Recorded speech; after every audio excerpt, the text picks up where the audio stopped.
This three-sided structure at 23rd Road has anchored the Manhattan vista throughout past one whole age. That Flatiron, some rock foundation, ceramic facades, some profile quite unique since youngsters identify it long before they learn its title. Multiple exist extra snapshots regarding that solitary monument besides nearly every different tower upon Earth. It features within films, canvases, plus commercials. Designers research it. Travelers perform treks toward it. Conservationists struggled for generations to shield it against destruction. They triumphed. That skyscraper persisted. Yet endurance remains never the equivalent of thriving. Starting 2019, that Flatiron Tower had remained vacant, barred, dim, expectant. That represents the narrative regarding why results while some symbol turns very valuable for removal, plus very restricted for rescue. Prior, that Flatiron landmark ascending, that site atop the intersection regarding 5th Boulevard plus Broadway remained viewed virtually worthless. This obstacle resided within mathematics. Manhattan got mapped during 1811 via one perpendicular lattice system. Roads moved sunrise toward sunset. Boulevards stretched down toward up. That arrangement operated flawlessly everywhere besides when ancient slanted paths sliced through the fresh blueprint. Broadway emerged from some Lenape native path twisting beside one organic crest throughout the aisle. As designers overlaid that mesh atop the current scenery, Broadway stayed. It gashed across those fresh roads by a weird tilt, forming wedge parcels whenever it overlapped. Bulk for those zones remained tiny, clumsy. Builders constructed atop them if folks needed to, mostly short houses, which never did necessitate intricate bases. Zero Person envisioned something vertical. That parcel by 23rd Road remained notably tough. It narrowed toward the lower limit regarding the block, merely 29 feet broad by the tip. That bottom reached roughly 190 feet beside Broadway plus 190 feet beside 5th Boulevard. That net footprint stood somewhat past 18,000 square feet. Such seemed meaningful before one viewed the geometry.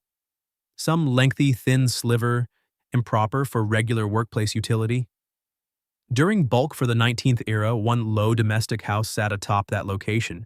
Zero folks viewed it exceptionally costly. The placement stood fine. Madison Plaza resided exactly one street toward the north. The district lured cinemas, bistros, plus inns. But the form for the site alone deterred major focus. Typical workplaces necessitated quadrilateral layouts. Furnishings fitted against flat partitions. Occupants desired normal suites. The wedge provided zero regarding this. All shifted during 1899. The George A. Fuller firm operated one Chicago building group which focused upon skeletal assembly. They utilized metal grids rather than heavy brick barriers to support the mass regarding edifices. This technique permitted for higher monuments utilizing fewer supplies. Fuller had finished various regarding Chicago's loftiest towers within the 1890s. Today, folks sought one main office within Manhattan which could herald their arrival. Harry S. Black managed the business following Fuller's passing during 1900. Black recognized the worth for magnificent design. One edifice wasn't merely some spot for labor, it remained one marketing tool. One buyer who viewed some grand construction firm home base might rely upon its talents. Black searched for one spot which could prove what the business might erect atop unreachable soil. That wedge by 23rd Road matched ideally. That corporation bought the parcel during 1901. The fee stays unlisted within archival records, but subsequent stories imply the landlords took for a small sum. Believing nobody else might bid more toward such one bizarre plot of dirt, Black swiftly engaged one designer. The pick appeared certain. Daniel Hudson Burnham had earned a status as among America's very famous urban planners. Burnham drafted several towers throughout the globe's Columbian Fair at Chicago during 1893. That snowy metropolis, while the event got titled, demonstrated billions for guests what masonry could accomplish as imagination joined mechanics. Following the exhibition, Burnham obtained projects from throughout the nation. His creations merged ancient dimensions along modern alloy assembly. Customers believed that he might provide both elegance plus durability. As Black reached him regarding the wedge parcel task, Burnham greeted the trial, lacking any delay. This hurdle was never found in the altitude. Metal assembly could manage 22 levels without hardship. That issue stayed the bottom. This thin edge for the site necessitated some base which could scatter mass uniformly over one tiny local zone. Burnham collaborated with technicians regarding some fix utilizing low metal stakes fixed inside Manhattan's solid stone. That frame would transport the pressure down instead for out. The exterior created another hurdle. Burnham selected one Parisian revival manner which highlighted upright trails plus traditional scales. That bottom shall be built from Indiana quarry, the identical resource utilized within several elite edifices for that era. The higher levels should get ceramic skin, a nimble substance which can be shaped to complex motifs plus heated for heat protection. Ceramics priced lower than rock, yet generated a comparable optic result from afar. Journals following that venture started utilizing one moniker, Burnham's mistake. That title implied how the designer had assumed one unreachable mission which would conclude as disaster. Pundits signaled toward the thin base. Gales hitting those tall partitions could produce huge pressures. That tower perhaps falls during some heavy breeze or gale? The doubt felt natural. New York previously possessed many high towers, yet zero got constructed upon such a peculiar site. Assembly commenced during 1901. Teams dug the base, slicing across debris plus silt to find the solid stone beneath. Alloy stakes got pounded low. Cement got dumped near them, forming a firm foundation. Metal pillars started soaring within the first weeks of 1902. That skeleton ascended fast, level after level, until the monument towered over Madison Plaza. Burnham managed each aspect. Ceramic tiles got crafted toward his requirements. Panes were fitted to optimize organic rays while shielding the inside against warmth. A lift accessed every 22 levels. Vapor radiators plus current piping offered ease for eventual occupants. The tower formally debuted upon the 1st for October 1902. Uncertainty evaporated instantly. The landmark stayed steady. The gusts that blew across Madison Plaza never did capsize the edifice. Rather, they generated something unforeseen, a breeze corridor result. Atmosphere hurried along as it shifted beside the tower's thin profile. Ladies walking on the pavement sensed abrupt drafts which raised their dresses. Youthful guys started huddling by the intersection to observe. Patrols needed to scatter them, allegedly utilizing the term 23 skidoo. The idiom joined American vernacular while its precise roots stay argued between scholars. Pictures increased very quickly. The tower form appeared picturesque from each perspective. Cameramen queued inside Madison Plaza plus recorded the entire wedge. Rest filmed from road height, stressing way the monument ascended past its environment. Alfred Stieglitz, among America's very powerful cameramen, created numerous portrayals of that Flatiron during 1903. His snapshots aided defining the tower as a creative theme, not only a mechanic's curiosity. Artists contributed their personal perspectives. Edward Steichen produced moody portrayals revealing the edifice shrouded within mist. Alvin Langdon Coburn filmed it during twilight once lamps inside beamed across the panes. John Sloan illustrated the scene from his workshop frame, depicting the Flatiron towering over the plaza. After a small period, the tower featured in more pieces of creativity than many monuments which had stood for ages. The Fuller business held various levels toward its personal workplaces. The leftover rooms got leased to agencies desiring a high-class location. Editors became notably intrigued. Thin suites fitted businesses which required area for tables plus storage bins instead of huge vacant zones. The periodic fee was reasonable given such a high-status placement. The tower occupied fast. The edifice, which was presumed to be a failure, turned an immediate symbol. Burnham demonstrated that a hopeless site might support incredible masonry. Black received precisely what he sought, a promotion which heralded the Fuller Enterprise's talent to all travelers through Madison Plaza. The title Flatiron Tower superseded the formal moniker, the Fuller edifice, within public usage. The shape established the brand. That metal skeleton assembly, which rendered the Flatiron Tower feasible, remained a fairly fresh innovation during 1902. Classic high houses depended on heavy brick partitions to support mass. The loftier the edifice, the denser these barriers needed to exist by the bottom. This technique forced a realistic cap for altitude. The bottom partitions grew so massive that they consumed the first level zone, converting the area into something mostly worthless. A metal frame operated uniquely. Upright pillars plus sideways girders created a mesh which bore the whole mass. The outer veil barriers turned a veil draped atop the skeleton instead of a weight-bearing system. This permitted designers to construct loftier, lacking wasting internal level room. William LeBaron Jenney utilized this technique for the home insurance tower within Chicago during 1885, commonly viewed as the initial skyscraper across America. Around the period the George A. Fuller enterprise engaged Burnham, frame assembly had demonstrated its safety in scores of towers. Flatiron utilized metal pillars scattered over the whole wedge-shaped lot. Girders joined these pillars, forming a stiff skeleton for each level. Cement level plates sat atop the girders. The entire monument shifted its mass down via the pillars toward bases fixed within Manhattan stone.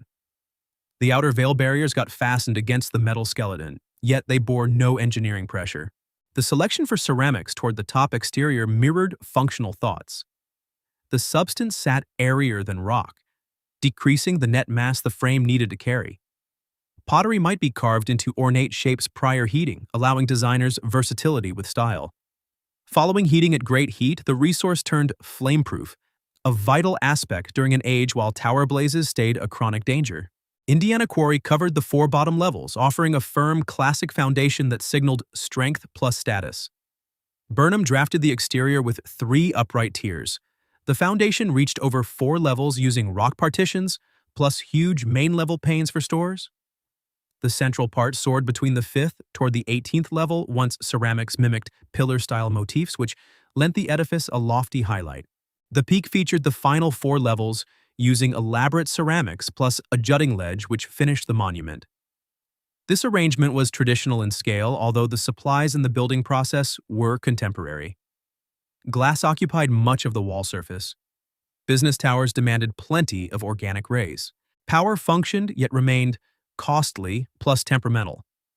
Occupants desired zones where folks might labor via sunshine during much for the shift. Burnham situated these frames to optimize solar contact whilst preserving the engineering safety for the exterior. Dense metal window borders split every gap into tinier sheets, which would endure gust force at such altitude. This breeze hurdle felt authentic. Madison Plaza stayed an airy zone ringed with towers which directed current drifts. As air hit the thin north tip of Flatiron, it sped along the flanks, forming heavy drafts by the bottom. That impact remained vivid enough that strollers observed. Tabloids chronicled events where caps were ripped away from folks' crowns. Ladies gripped onto their gowns. Adolescent males, per previous remarks, huddled to witness this spectacle till the law stepped in. Indoors, the level schemes mirrored those trials forced via that 3-sided geometry. 0 levels provided these square suites bulk agencies favored. Rather, every level possessed lengthy, thin hallways stretching from the broad south boundary toward the thin northern apex. Workspaces bordered these halls, each occupying a tiny portion of the total span. Suites by the north tip remained so puny they might house merely a solitary table plus a file bin. Such peculiar math deterred certain entities. Organizations which desired huge airy zones for divisions containing numerous workers could never utilize these wedge levels effectively, but others felt this scheme functioned nicely. Editors, legal groups, designers, plus experts operating within tiny squads viewed those thin bureaus appropriate. This Madison Plaza tag provided status. That fee appeared fair relative toward different contemporary workplace towers. This spot offered simple entry into mass transit plus eateries. The Fuller enterprise held various levels for its New York home base. The leftover rooms became leased toward diverse occupants. Near 1905, that tower stood nearly entirely taken. Landlords possessed 0 difficulty locating agencies eager to ignore this clumsy scheme and trade for a placement within New York's most famous edifice. This monument's public debut during 1902 created a permanent icon. Passers-by used it as a reference point when giving directions. Photographs multiplied. Souvenirs showcasing Flatiron moved via those thousands. Editors featured photos of the tower within travel manuals, plus flyers pitching Manhattan as a contemporary world city. That wedge profile remained immediately known, even for folks which had never toured the town. Creators continued illustrating plus filming the monument for decades. Every interval provided a fresh tone. Cold draped the ceramics via frost. April cast gentle rays over Madison Plaza. Fall sunsets dyed the exterior within bronze plus crimson. 0 dual portrayals were alike. This tower shifted with the climate, the hour of shift, plus the camera perspective. Professional shots discovered infinite themes within the Flatiron. The project's triumph verified several facts. Initially, a plot deemed worthless might house anything marvelous provided the architect grasped engineering. Next, status possessed financial worth. Occupants funded for that 23 Madison Square tag even if the level scheme appeared awkward. Last, the citizens cheered toward brave design. Burnham's mistake turned a symbol, not despite its weird form, but precisely due to it. During the initial 2 decades, the monument operated precisely as Black sought, a promotion for that Fuller Group's talent, a lucrative asset for its masters, a token of Manhattan modernity for the general public. Occupancy settled. Care stayed fairly simple. This metal frame never did necessitate those overhauls which dense brick barriers could have called for. That ceramic exterior braved the climate nicely. 0 heavy catastrophes hit the frame. Blazes which ruined different New York towers bypassed Flatiron. Ceramics plus alloy assembly offered flame safety, which vintage timber houses lacked. This lift seldom failed ever. Vapor warmth operated throughout the cold. That tower necessitated the same daily care as any big business asset, yet nothing further. During the 1920s, the Flatiron was part of the New York horizon already. Fresh, higher towers climbed within Manhattan. This Empire State Monument started framing during 1929, plus debuted in 1931, hitting a peak of 281 meters. That Chrysler Tower topped 300 meters. Flatiron at 77 meters was no longer even near that loftiest, yet it stayed the most filmed. High enough to rule its space at Madison Plaza, yet not so high that it abandoned a human scale. This shape persisted. During the initial 60 seasons of its life, that Flatiron Tower throbbed with activity. Occupants moved in and out, yet the tower stayed almost completely leased for much of that time. Those types of agencies which took space mirrored New York's wealth plus the growth of U.S. commerce. Bookmakers ruled those early years. Businesses like the Frank Munsey firm held numerous level areas. Munsey distributed zines plus journals, including Munsey's Weekly, which hit a reach of 600,000 during its height. Press rooms fitted the Flatiron's thin suites quite nicely. Writers required tables, keys, plus storage bins. They did not require huge airy zones. That 23 Madison Square tag lent trust toward their works. Design groups likewise leased room. This humor felt deliberate. Designers might prove guests that folks labored within one of America's most celebrated towers. This indicated a grasp of fine craft. Those thin suites gave them seclusion for meetings, while the presence of boardroom space permitted shows plus critiques. Cameramen held workshops upon those top levels. Organic rays hitting through these panes remained perfect for images plus trade tasks. One central New York spot meant guests might simply arrive for shoots. Certain artists focused upon vistas from those Flatiron's panes, marketing photos of Madison Plaza toward travelers and collectors. Attorneys managed bureaus from that tower. Tiny groups held solitary rooms, big ones leased whole levels. One legal library within the edifice aided numerous occupants which split the fee of keeping that archive. That hallway scheme permitted private entry inside distinct rooms, anything guests wanting secrecy valued. During the 1930s, that client blend stayed alike. Artistic trades, expert groups, agencies which sought a grand tag but not huge level zones. That Flatiron never did fight against newer towers for total volume. Rather, it provided something different: soul, lineage, fame. That great slump hit rental trends, yet not quite as harshly as folks might guess. Certain groups folded, remaining shrank their area, yet the tower stayed catchy enough that landlords located fresh guests for empty rooms. Fee remained fluid during lean years. Landlords liked receiving less cash over long gaps for vacancy. That Second World War sparked further transitions. State bureaus rented workplace room throughout Manhattan for army tasks. The Flatiron held many smaller bureaus linked toward that battle effort. Once the combat concluded, those areas shifted toward non-military utility. That post-war wealth yielded one fresh surge for trade occupants. During the 1950s, that monument stood 50 seasons old. That alloy frame stayed firm.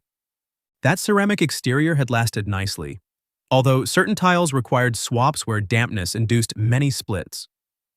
Utility grids started displaying their vintage years. Lifts needed more regular fixes. Vapor warmth still functioned, yet it stayed less brisk than fresh setups. Pipes sometimes broke. Landlords funded toward care, yet not for huge upgrades. That math never did favor big capital works. This tower yielded constant fee revenue along low care bills. Drastic changes could have priced millions, plus potentially forced evacuating occupants while doing work. That hazard felt unearned. Historic rank surfaced as one topic during the 1960s. New York was shedding design icons within an alarming speed. Pennsylvania Hub, one Beaux-Arts gem crafted via McKim, Mead plus White, got leveled during 1963 despite huge general outcry. That wrecking ignited rage plus moved advocates to seek legal shields toward vital towers. This New York City Landmarks Preservation Board was born during 1965. That following year, the Flatiron Tower gained historic rank status. This rank shielded that tower against wrecking and called for board consent toward any big edits for that exterior or vital inside parts. Landlords might not just level the site, even if that soil turned more costly than its frame. That rank offered safety, yet it similarly placed caps. Fixes called for consent. Edits toward the exterior were tied within review. Landlords needed to keep that outer look aligned along the early layout. Those laws made sense starting a heritage point of view. They shielded the wedge symbol against that bad choice from future buyers, yet they similarly cut agility. Contemporary workplace once started to drift from what that Flatiron might ever offer. Agencies sought airy level schemes. Hardware necessitated unique power grids plus ventilation. Chilled air turned one necessity, not any perk. The Flatiron possessed tiny suites, vintage cables, plus fickle chilled air setups. Rebuilding such grids could have forced cutting within masonry, plus placing fresh pipes throughout that monument. In the 1970s and 80s, various rooms grew harder to lease. Huge enterprises desiring contemporary work zones moved away. Tiny agencies, which never did necessitate peak-level grids, still leased within that Flatiron. Movement felt varied. Various intervals saw fresh guests, others saw exits. Landlords operated that tower successfully, yet margins thinned. The tower's cultural weight never faded. Movies utilized the Flatiron as one stage for New York scenes. Snapshots yet graced travel guides, wall sheets plus marketing, creators illustrated it. Design pupils analyzed its blueprints. Travelers visited Madison Plaza explicitly for viewing it. Zero different monument across Manhattan, potentially besides that Statue of Liberty, plus the Empire State Landmark, gained such immediate fame. Yet celebrity fails paying repair costs. Throughout those 1990s, the edifice required major care. This ceramic exterior called for broad fixing works. Tiny splits expanded into bigger crises as moisture entered plus chilled during January, broadening that harm. Certain tiles started to loosen, posing hazards for strollers underneath. Temporary staging arose around portions of that skin while fixing. Indoors, those lifts necessitated total swapping. That initial equipment fitted at building remained functional during almost 1 century, one amazing proof toward their grade. Yet folks might not operate indefinitely. Fresh lifts necessitated current engines, cars, plus management rigs. This labor remained pricey plus intrusive for occupants. Power plus water grids likewise called for improvements. Initial cabling wasn't intended to manage computers, fax tools, and various digital gear which stuffed current bureaus. Landlords pulled fresh wires through current ducts and hallways where feasible, but one full overhaul would call for piercing partitions throughout that monument. Control shifted hands various turns during the final eras of the 20th age today. Every fresh buyer during the 1990s inherited the identical group of hurdles. One elite placement, legendary masonry, vintage grids, restricted agility due to historic status. Lease wealth stood steady, but never marvelous enough to warrant those tens of millions called for toward one full overhaul. By the close of the 1990s, the trend turned clear. This Flatiron edifice stood cheered in general, but ignored in secret. Every person adored that landmark. Minimal folks desired to fund toward mending it. Postponed care tasks accumulated. This crisis turned harsher with each passing year. Around the dawn of the 21st century, that Flatiron Tower encountered fresh trials. Current workplaces called for utility that the 1902 tower wasn't designed. Airy level schemes turned the standard. Entities sought zones where scores of workers might cooperate lacking any tangible blocks. That Flatiron's lengthy, thin hallways with tiny bureaus bordering each flank embodied the precise reverse of what current occupants sought. Airflow systems within the tower hardly operated. That early vapor warmth yet functioned, but it remained noisy, wasteful, and unreachable to manage level via level. Cooling had been fitted piece by piece over generations, forming a jumbled rig which yielded irregular outcomes. Certain bureaus stayed extra warm during August, rest stayed extra chilly during January. Occupants grumbled constantly. Power cabling might not manage the energy needs for current gear. Bureaus stuffed with hardware, hosts, inkjets, and remaining gadgets called for. Extra circuits than the tower possessed. Landlords placed fresh wires where folks might, but one total revamp would call for piercing partitions and roofs throughout that monument. That price should be huge. This disturbance for occupants would stay major. Piping displayed its years. Tubes fitted during early building had lasted notably long, yet zero persists eternally. Spills turned more common now. Liquid force wavered. Certain bathrooms possessed gears which stood elder than bulk occupants. Swapping that net water rig would mean piercing partitions upon each level, one mission matching toward recreating the net monument from those insides. Lifts yet functioned following their swap during the 1990s, but the net count of cars posed issues. That tower possessed merely 4 units, helping 22 levels. Amid peak shifts, laborers lingered various moments for one car. More current workplace towers provided extra units and swifter transit intervals. Zero tangible fix resided for that Flatiron. There stayed zero area to fit extra lift chutes lacking wrecking vital parts or beams. Control shifted to Harry Macklowe, one famous New York land builder during the 1990s. Macklowe grasped both that worth and the hurdle. That tower resided atop 17,000 square feet for Manhattan's most costly land. Even via its tough math, that parcel stood valued tens of millions. But historic rank implied folks could not just wreck that frame and begin anew today. Macklowe weighed shift toward luxury apartments. Elite residences within New York's very legendary tower might vend for startling fees. That spot stood ideal. Vistas from top levels captured Madison Plaza and much of Manhattan. Vintage status would contribute worth which fresh towers could never achieve or even match. This scheme hit toward instant blocks. That heritage board would need to permit any big inside edits. Shift toward homes would call for totally reconstructing each level. Partitions should need to get removed. Freshwater schemes, pantries, showers, everything would need to be fitted. Vintage traits like hallways, stairs, and specific ornate parts would probably stay. This board declined that offer. Laws governing historic saving favored keeping that vintage soul of towers. Shifting that Flatiron from bureaus toward homes would drastically alter its inside. That board claimed how that edifice had operated as one workplace tower since the 1902. Such utility stood portion of its brand. Shifting would mean wiping that lineage. Macklowe eventually moved the asset. This math never did operate lacking shift toward luxury apartments. That tower yet yielded fee wealth, but not sufficient to warrant those tens of millions called for to revamp grids while maintaining it today. Fresh buyers should encounter that identical choice. During 2005, one fresh purchaser joined that scene. Sorgente Group, one Italian land venture business focused on buying vintage towers and renewing them. Folks viewed worth within symbols. Their collection contained assets throughout Europe, plus those United States regions.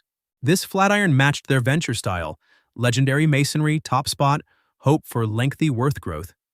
Sentiente spent nearly $190 million for that monument during 2018, while precise tallies stay argued in diverse records. That cost mirrored both the soil worth and the tower's hope. This group declared schemes for one delicate renewal which might update grids while saving vintage soul now. Early checks showed hurdles more grave than folks anticipated. That ceramic skin remained splitting within numerous spots. Moisture had leaked via tiny holes for generations, causing harm toward the metal frame past it. Certain alloy girders displayed rust. Mending should call for stripping and swapping parts of the exterior level today. Inside grids needed total overhaul. Electricity, piping, HVAC, every part was long obsolete. Revamping would mean baring the internal frame and reconstructing from the inside whilst shielding the outer shell. That labor should be intricate and slow. Bill stood initially projected at about $50 million or more. As surveyors probed further, that figure climbed. $80 million, $100 million. Definitive forecasts implied the thorough renewal might surpass $150 million. Combined with the buy price, the net stake would hit $350 million. Sorgente moved ahead. The firm engaged a designer and technicians. They secured authorizations. They drafted a timeline for the work. Labor was to commence during early 2019. Every occupant got notices. Folks would need to vacate the tower briefly while that renewal moved along. The business promised them folks could return once the project stood complete. During March 2019, the tower hollowed. The final occupants packed up their bureaus and shifted toward temporary spots. Certain intended returning. Others utilized that instance to locate current area in fresher towers.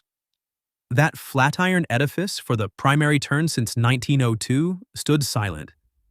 Staging went up near the exterior. Building teams started work on the ceramics. Each tile called for separate rating. Fractured parts stood tagged for swap at the site. That work was slow. Artisans needed to match fresh pottery toward originals from 117 years prior. Hue, grain, size, everything had to stay identical. Locating firms which could craft replicas required months. Inside, wrecking commenced in non-vital parts of the tower. Old partitions were pulled down, bearing the alloy skeleton for the crews. Vintage power cabling was pulled out. Water tubes were cut. Blueprints called for totally fresh grids crafted for the 21st age but fitting with the vintage frame. Subsequently, during March 2020, exactly one season following construction initiation, the CO-19 outbreak hit Manhattan. Building lagged, then halted. Laborers got sent home. Equipment arrivals were stalled now. This city closed non-vital building ventures for months. The Flatiron renewal remained frozen. This fiscal impacts of the outbreak reached far past that work site. Travel in Manhattan plummeted. Madison Plaza, usually crowded with guests filming the Flatiron, stood vacant during that long and dark period. Trade land prices dipped as firms embraced off-site labor. Workspaces that were previously vital turned optional. Appetite for area in central Manhattan vanished. Sorgente Group encountered a fiscal disaster. Their Italian lead firm battled with arrears even prior the outbreak. Quarantines made all worse. Wealth from their land collection fell very heavily. Lenders started demanding back debts. During August 2020, that European head corporation entered insolvency status. This Flatiron edifice became caught in legal stasis. Upgrades ceased. That tower remained hollow. Framework yet draped that exterior. This firm possessing the tower was then managed via liquidating courts in Rome. Financiers fought over property. Future purchasers judged if that Flatiron stood deserving obtaining given all its tangled judicial plus fiscal burdens. Weeks shifted toward seasons. That monument stayed dim. Gotham's very legendary tower turned its most neglected. Guests persisted in filming it, yet today's shots revealed staging plus fences rather than active masonry. That monument, which had braved 117 seasons, stood beaten not via age, but via cash. Those eras leading towards Sorgente's control were tagged via a chain of owners who each viewed the hope for the Flatiron, but never found a gainful path to open it. Every buyer arrived via blueprints that eventually fell apart. That math stayed always the identical. One price for mending that monument surpassed what it might yield as workplace area. Shifting toward domestic utility provided that peak rate for profit, yet the Heritage Saving Board halted those blueprints. Macklowe attempted that apartment style first during the late 1990s. His dream involved elite homes vending for millions per home. This spot in the exact center for Manhattan rendered the scheme seem doable. Yet the board claimed the shift should ruin that tower's vintage truth. This choice stayed ultimate. Macklowe possessed zero path for challenge. A further buyer weighed a boutique inn concept. Suites inside an iconic monument might fetch top prices. Guests were lulled toward the Flatiron uniquely. Why not permit folks sleep within? That idea made sales logic, yet hit the identical legal blocks. Changing the bureau inside toward in-suites called for major engineering edits. That board should almost surely deny these blueprints as well. Meanwhile, the tower kept working as workplace area, yet the blend for occupants was moving. Ancient groups desiring current utility were exiting. Tinier groups with small funds were arriving in. Certain areas were rented to ventures and artistic firms, which prized that tag more than current perks. Remaining levels sat hollow for weeks. Fees could never be lifted high to fund that fixed bills the tower called for. Occupants paying market fees desired firm cooling, swift lifts, and current web links. That Flatiron provided zero for these items regularly. Landlords kept fees fairly small to keep occupancy, yet that meant lease wealth never hit the high levels called for to fund one deep renewal. This state formed a cruel loop. Delayed care damaged that tower's state. Fading states rendered it tougher to lure well-paying guests. Lessened lease wealth left fewer funds for men's. That downward flow stayed slow but steady. Near 2010, that ceramic skin called for instant care. Many tiles had dropped away, forcing the town to call for that setup for protective staging. That frame covered parts for the pavement near the tower, ensuring how falling shards would not hurt strollers. This staging was brief, yet stayed for seasons since landlords delayed pricey skin fixes. Inside, crises grew quietly. This power rig battled to manage rising draws. Grid failures hit several levels, occupants filed claims, landlords did band-aid fixes, yet never solved the deep issues. Cabling fitted in 1902 was not meant to aid hardware, hosts plus extra gear pulling energy nonstop. This HVAC rig turned increasingly fickle. August warmth turned top levels into kilns. January chills rendered some bureaus miserable despite active heat. Occupants bought small heaters and blowers to aid the tower's weak rig. That was not a fix. It stood an admission of ruin. When Sorgente bought the tower in 2018, many within the land trade were doubtful. That buy price was high.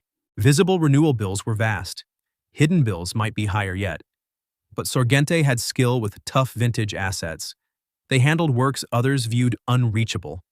They held access to cash via their Italian lead firm. Every part for Triumph appeared to be ready. Checks done following the buy showed the net scale for the crisis. This skin called for more than mere spot mends. Parts for ceramics had to be fully swapped. That alloy pass displayed rust which called for care. This labor meant placing staging near the net tower and moving level via level for months or seasons. That metal frame, while still basically firm, called for check and care. Technicians had to rate every beam plus post. Rust where found called for grit blasting and coating. Certain parts might call for bracing. 117 seasons for contact with wetness plus moving temps had left scars.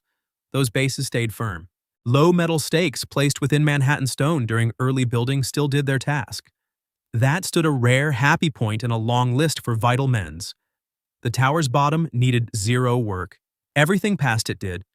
Sorgente made a deep renewal blueprint. Step 1 would fix the exterior, staging setup, check for each tile, swap for hurt parts, washing, and care for the alloy frame. Step 2 would update power plus water grids, totally fresh lines, fresh tubes, fresh gears. Step 3 would fit a current HVAC rig that might yield firm heat plus moisture on all levels. Step 4 would swap lifts with newer, swifter units. Step 5 would rebuild inside zones, forming more fluid office schemes while saving vintage parts. That net project was gauged to last from 3 to 5 years. The price, as said before, spanned from $50 toward past $100 million, based on what extra crises could show during labor.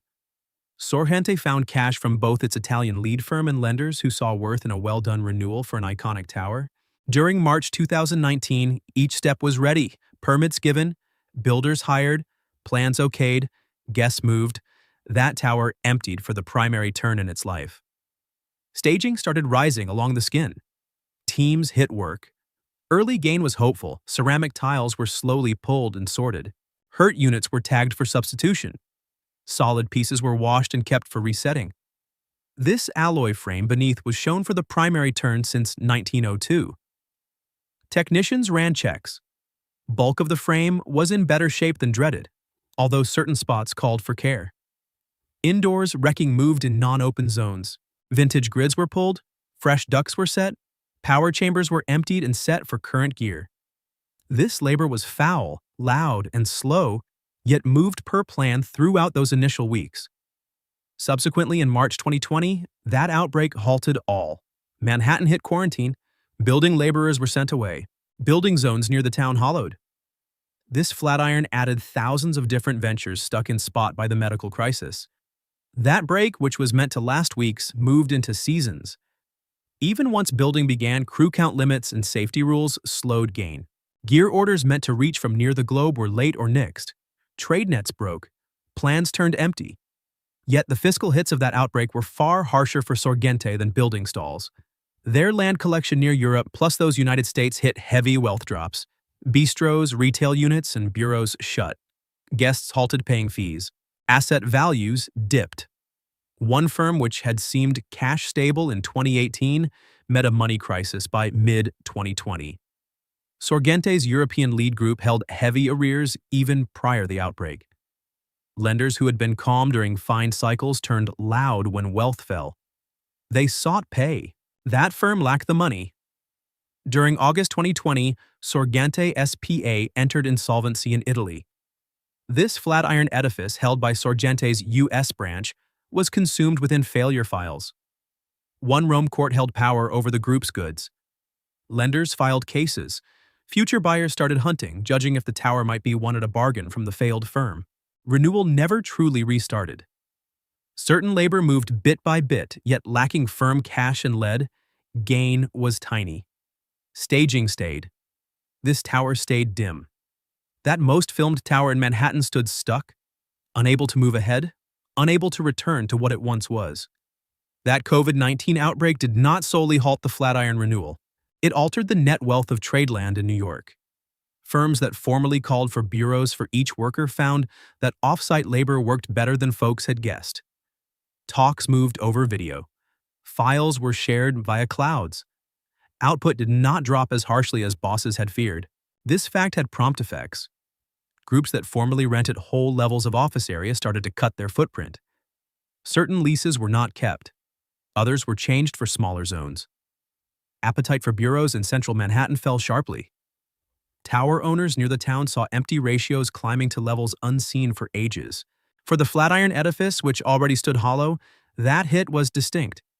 Yet equally lethal, the tower's worth was leaned on its hope to yield lease wealth. If the office scene died, then even a total fixed Flatiron would fight to locate guests willing to pay the fees called for to fund renewal bills. The math, which was tough in 2019, turned nearly impossible by 2021. Travel, the second vital part of the Flatiron's worth, similarly fell. Madison Plaza, usually packed with guests from near the globe, cleared out. Bistros and inns shut. Remaining ones ran with sharply thinned wealth. This spot, which was one of the tower's top assets, was losing worth when there were 0 guests. Insolvency files in Italy moved on through 2020 and 2021. That court managing the trial tried to fix the goods of Sorgente Group and share funds between lenders. This Flatiron tower held a big part of the collection's worth, but also a big debt. Any buyer should have to take not solely the tower, but also the task for finishing the renewal. Lenders fought for spot. Some sought to force a sale of the tower promptly, even at a lower cost, to win back part of their cash. Others said that waiting would let the scene heal, maybe lifting worth. That insolvency court weighed both views, but gave few firm acts. That file sank in a legal mud. Meanwhile, the tower stayed in suspension. This staging, which was meant to be brief, turned a fixed trait. First fitted to shield strollers during skin work, it now simply hid the tower without any labor moving past it. The town called for it to stay in spot until the skin was fixed, but 0 person could fund the fixes during the legal war. Inside, the tower froze halfway through wrecking. Certain areas were bared down to the alloy skeleton. Rest stayed untouched exactly as guests had exited them in 2019. Tables still sat in some suites. File bins held files. It appeared as if every person had gone out for food and never returned. Guarding the tower turned a crisis. One hollow tower in central Manhattan lured unhoused folks seeking shelter, tag riders seeking a board, and thrill seekers chasing a bold trip. Landlords hired guards to watch the asset, yet shielding 22 levels, 24 hours a day was costly. Alloy lids arrived over some gates to stop illegal entry. This town itself started to jump in. That Department of Buildings gave various fines linked to ignored mens. This ceramic skin kept fading. More tiles split. The risk of falling shards grew. This city warned fines if labor did not restart, but had zero clear power to force a failed firm to act. The design world watched with rising dread. This Flatiron historical edifice was one of the most vital icons of the early Tower Age in America. Its reach on design was truly huge. Towers near the world copied its grit and merged form with task in tight sights. Letting it turn to ruin would be a loss not solely for Manhattan but for design lineage near the globe. Heritage groups studied whether help would be doable. That National Trust for Historic Preservation named the Flatiron among endangered icons. Local groups checked whether funding could rescue the tower, yet the scale of cash called for was scary. $100 million or extra could not be won through gifts. Any fix would call for a private buyer with deep cash and a lengthy dream. Many future buyers ran due diligence. Each moved away after reading the math. The price of winning the tower plus the price of finishing the renewal, plus the doubt of how fast it might be leased once done. Together, folks added up toward a formula that did not make fiscal sense, at least not for backers seeking fair yields within a fair time gap. By 2022, the state had settled in the worst possible path. Nothing turned better, but also not vastly worse. That tower stood, the staging stood. Legal files moved along, random talks between future buyers and the insolvency court led nowhere. The Flatiron historical edifice was a symbol, frozen in time, unable to move ahead, refusing to vanish. Guests returning to New York town as trips resumed stayed, coming to Madison Plaza. They filmed the tower as always, yet now shots showed staging and fences. Souvenirs sold in nearby stores showed the Flatiron in its fame with zero mention of its present state. That gap between shot and truth was vivid. Local journals ran pieces every few months noting the lack of gain.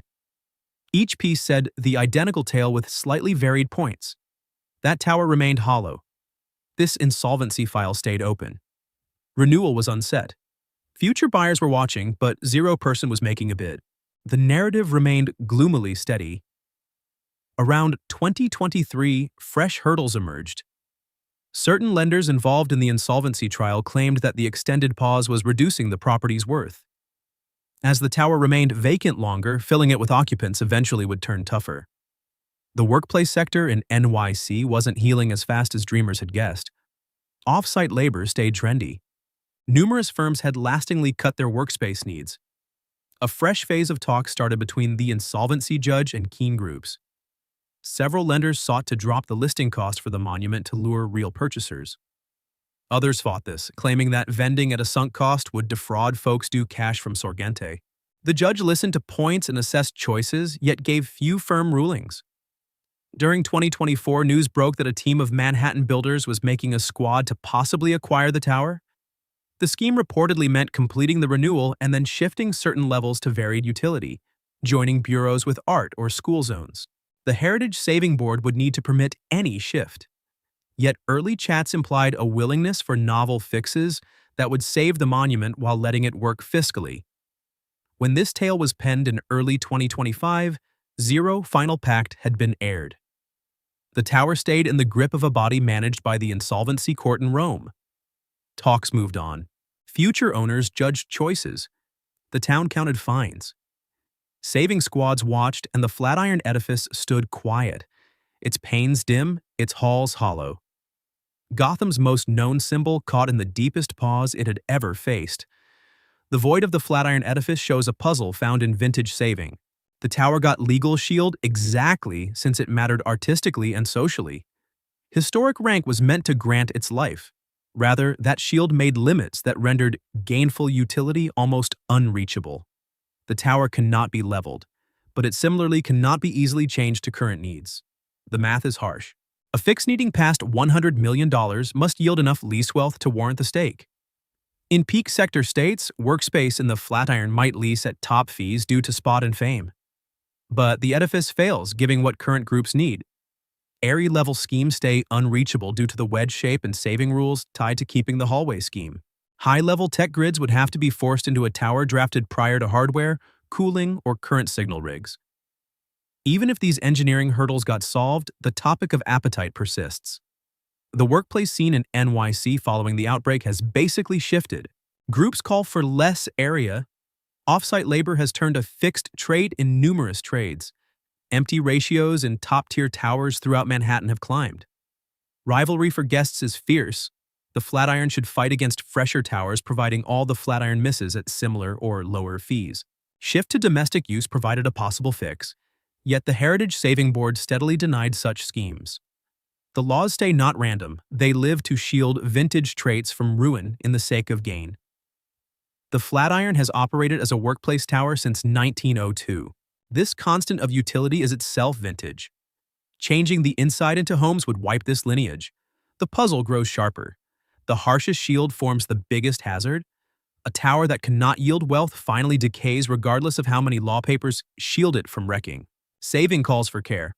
Upkeep calls for cash. Cash arrives from utility. If rules make utility unreachable to reach gainfully, the monument slowly rots. Other U.S. metros battled with like crises.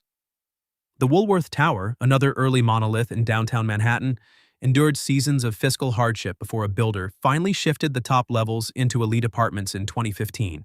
The board okayed that venture since the early tower was drafted as a workplace edifice with homes aloft. A pattern lived. The Flatiron held zero such pattern. Different towns lost icons completely.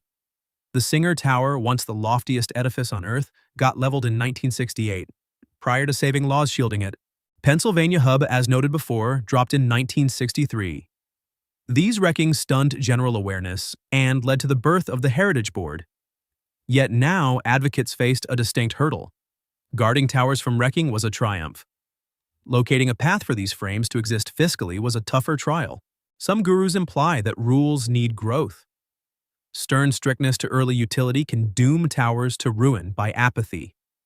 Agility might permit smart recycling that saves vital vintage parts while letting monuments operate in the current wealth. Others caution that excessive agility would lure builders to ruin what made the towers worth guarding in the start. State grants provide another doable trail. States might aid the saving of towers of social note through tax perks, awards, or straight cash. Gotham has some systems aiding icon mending, yet none work on the size called for to rescue something like the Flatiron. $150 million passes what most state systems can fairly provide to a private trade venture. State-corporate alliance styles were studied. The town might assume grip of the tower and join with a private builder who would offer skill and part of the funding in trade for long lease rights or split control. These setups worked elsewhere. The Flatiron's tangles, both legal and fiscal, rendered such deals tough to bargain. The concept of a gallery or social zone appeared occasionally. Shifting the Flatiron into a gallery of design or Gotham lineage would make iconic sense. The tower itself is a relic. Guests might witness an early 20th century inside while learning regarding the growth of high-rise building. Yet galleries call for steady running cash. Past wealth seldom meets full bills. Any gallery scheme would need to find a fund or active aid capable of keeping labor for ages. A tiny inn stayed a mental option. Guests are lulled to the Flatiron. Letting them rest inside might yield wealth while saving part of the tower's vintage soul. Inn suites would not call for airy-level schemes. Thin hallways would work nicely for an inn. Chambers could be tiny if they were well-crafted. The hurdle lay in coaxing the Heritage Board that shift to an inn would save enough vintage truth. A mix joining varied goals might provide the most doable fix.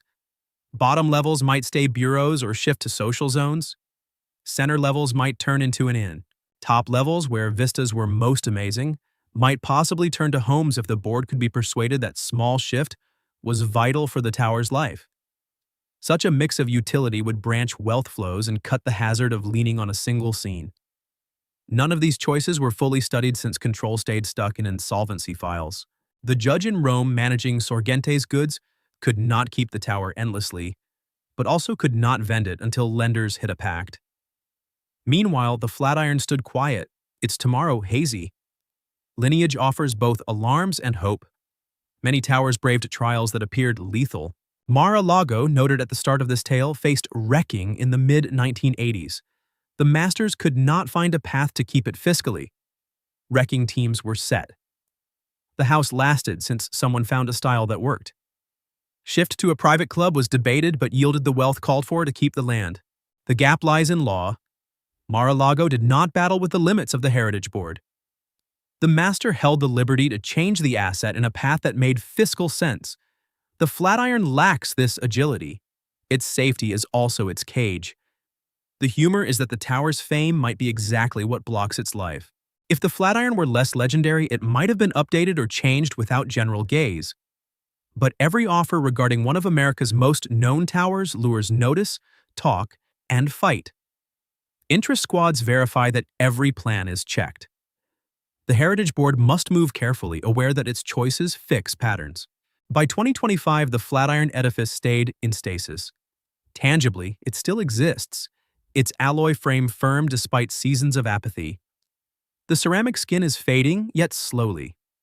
The tower might last for ages more in its present empty state. But endurance is not identical to vitality. The most filmed tower in Gotham has turned a monolith to its own puzzle.